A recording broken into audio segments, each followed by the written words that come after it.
12 o'clock midnight.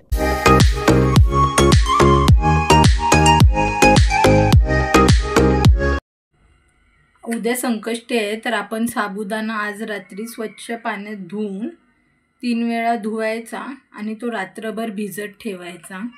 तर आपण आता 3 पाण्यात स्वच्छ धुवून घेणार आहे।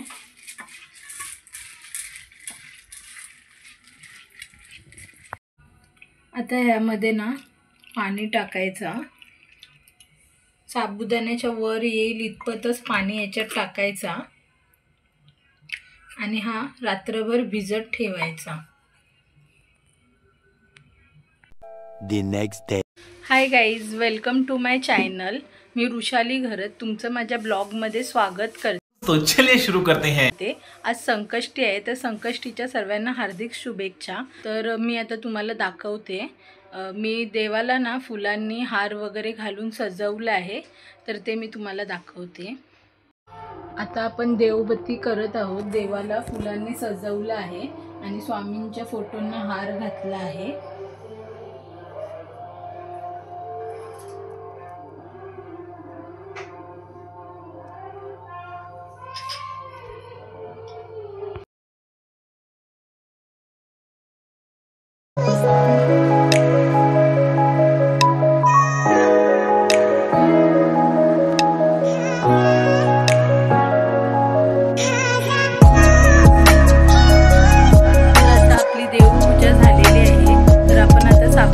खिचडी बनवणार आहोत खाण्यासाठी, तर ती बघूया आपण।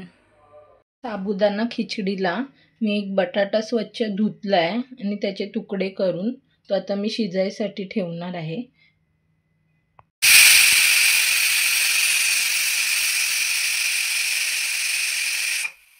आणि एका बाजूला शेंगदाणे पण भाजायसाठी ठेवले आहेत। हे बटाट्याचे चिप्स आहेत, आता आपण ते तेलात फ्राय करणार आहोत।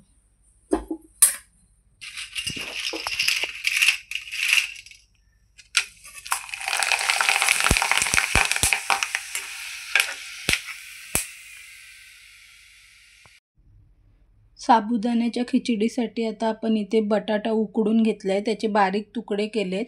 इथे शेंगदाण्याचा कूट घेतलाय, मिरची, कढीपत्ता, साखर आणि मीठ। तुम्हाला वाटत असेल तर तुम्ही याच्यामध्ये जिरं पण टाकू शकता, मला नाही आवडत म्हणून मी नाही घालत आहे। आणि इथे हा रात्रभर साबुदाणा भिजत ठेवला आहे। कढई घ्या, कढईमध्ये तेल तापत ठेवा आणि आता त्याच्यात मिरची आणि कढीपत्ता घाला।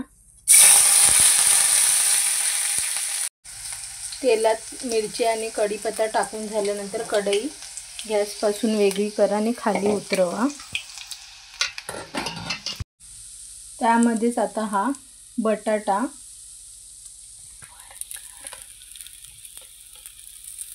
आणि हे मीठ आणि साखर घाला आणि आता ह्याच्यामध्ये शेंगदाण्याचा कूट घाला।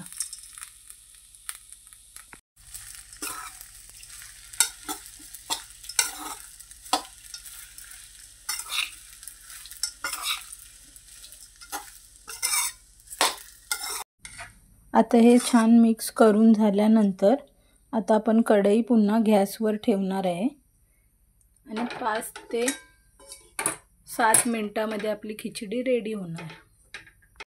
आता साबुदाण्याची खिचडी सुद्धा झालेली आहे आणि आता माझं सर्व काम झालेलं आहे।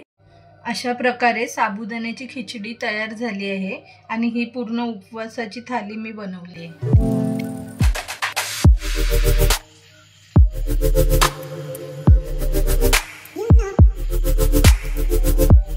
तर आता मी आहे ना खजूर आहे ना त्याच्यामध्ये ड्रायफ्रूट्स भरून ठेवणार आहे, ते पण आता तुम्ही बघा।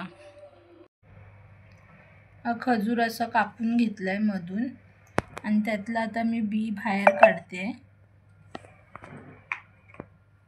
आणि ही आहे ना ड्रायफ्रूट्सची पावडर आहे, त्यामध्ये ना मी काजू, बदाम, अक्रोड, मखाने, पिस्ता आणि थोडीशी खडीसाखर घेतली आहे आणि त्याची बारीक पावडर करून ती चांगली तुपावर भाजून घेतली आहे.